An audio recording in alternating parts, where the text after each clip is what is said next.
નમસ્કાર મિત્રો, હું કિશન પટેલ આજે તમારા માટે અંગ્રેજી વિષય વિશે વાત કરીશ।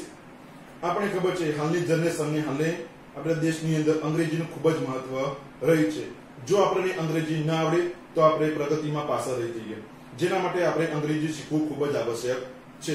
તો આ ઇંગ્લિશ શીખવા માટે હવે અમે ઇંગ્લિશ ઉપર આવ્યા છીએ, જેની અંદર અમે દરેક વસ્તુ તમને શીખવાડીશું। જેની અંદર આજે આપણો ઇંગ્લિશમાં પહેલો મુદ્દો છે આર્ટિકલ। મિત્રો, આપણને ખબર છે કે આપણા કુલ 3 આર્ટિકલો છે જેના વિશે આપણે આજે વાત કરવાની।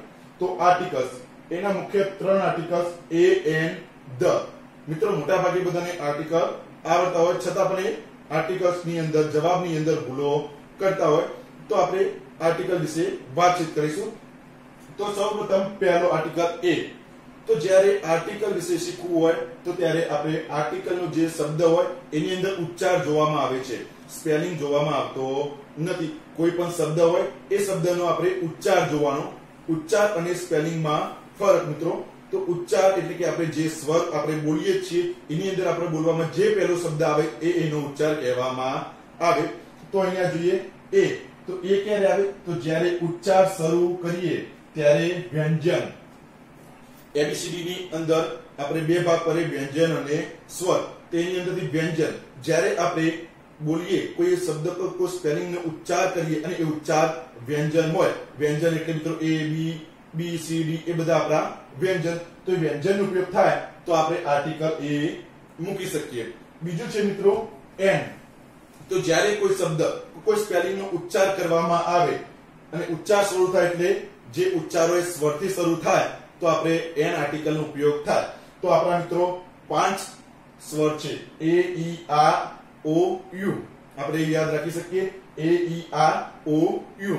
જો મિત્રો જ્યારે ઉચ્ચાર કરવામાં આવે અને ઉચ્ચાર આ 5 સ્પેલિંગોનો થતો હોય તો આપણે એને આર્ટિકલ ની અંદર એન મૂકી શકીએ। તો હવે મિત્રો આપણે જોઈએ ઉદાહરણ। તો પહેલું ખાલી જગ્યા બુક, બુક તો આપણે ઉચ્ચાર શું આવ્યું? બુક એટલે કે બી, તો એ।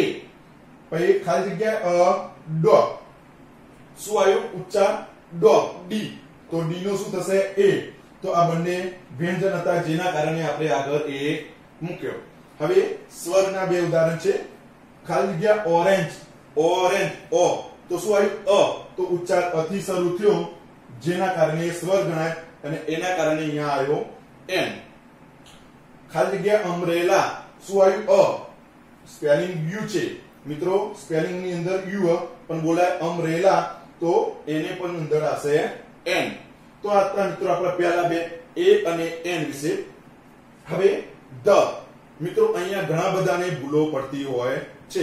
આની અંદર સ્વર અને વ્યંજન જોઈએ તો આપણે મૂકી દઈએ, પરંતુ જ્યારે ધ નો ઉપયોગ કરવામાં આવે તો ધ ની અંદર ઘણી બધી ભૂલો પડતી હોય। તો આપણે આજે ક્લિયરલી શીખીશું કે ધ ક્યારે યુઝ થાય। તો અહીંયા જોઈએ તો ધ ક્યારે યુઝ થાય, ક્યારે યુઝ થતો નથી, બંને વિશે વાત કરવાની। તો જ્યારે countries, language, street, name, city આ બધા જ્યારે ઉપયોગ થાય તો એની અંદર ધ નો ઉપયોગ થતો નથી।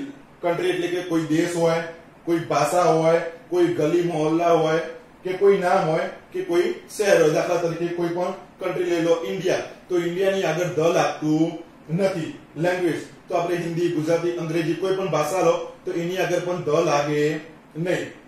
સ્ટ્રીટ એટલે કે કોઈ પણ મોહલ્લો કે ગલી લઈએ એની અંદર પણ લાગે નહીં। નેમ તો મારું નામ દાખલા તરીકે કિશન છે તો હું ધ કિશન કહી શકું નહીં। સિટી કોઈ પણ મોટી સિટી લો, દિલ્હી, મુંબઈ કે કોઈ પણ શહેર લો પણ એની અંદર પણ આગળ ધ લાગતું નથી। તો આ ખાસ ધ્યાન આપવાનું મિત્રો। હવે ક્યાં યુઝ થશે ધ નો? તો જોઈએ રિવર્સ, હોલી બુક્સ, ક્લાસ આવી બધી જગ્યાઓની અંદર આપણે ધ નો યુઝ કરી શકીએ। રિવર એટલે કોઈ નદી હોય, કોઈ પણ ધ ગંગા કે ધ યમુના એ બધી નદીની અંદર ધ નો ઉપયોગ થશે। હોલી બુક, હોલી બુક એટલે કોઈ પણ ધર્મના જે ગ્રંથો હોય, ધાર્મિક ગ્રંથો કહેવામાં આવતા એ ધાર્મિક ગ્રંથોની અંદર ધ યુઝ થશે।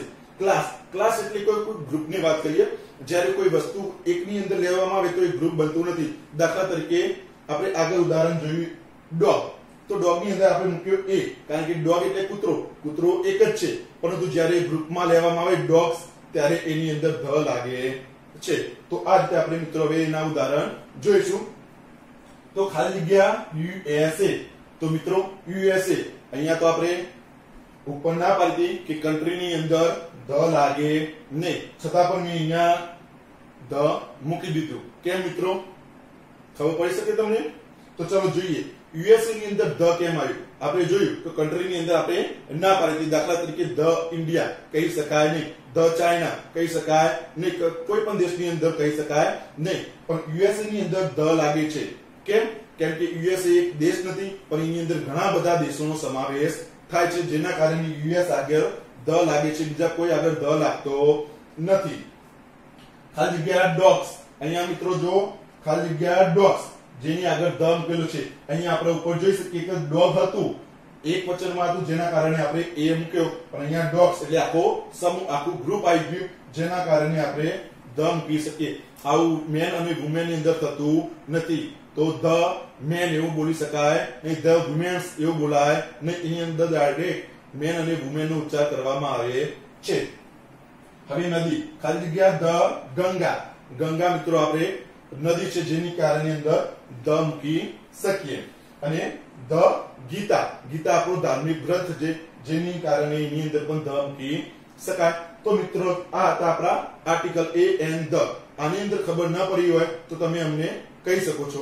અને હજી આપણે ઇંગ્લિશના બીજા એવા ટોપિક લઈને આવીશું, જેના કારણે તમારું અંગ્રેજી પાવરફુલ અને ક્લિયર થઈ જશે. જેમ કે ટેન્સ. ઇંગ્લિશની અંદર ટેન્સ ખૂબ જ મહત્વનો હોય છે, જે આપણે આગલા લેક્ચરની અંદર લઈને આવીશું.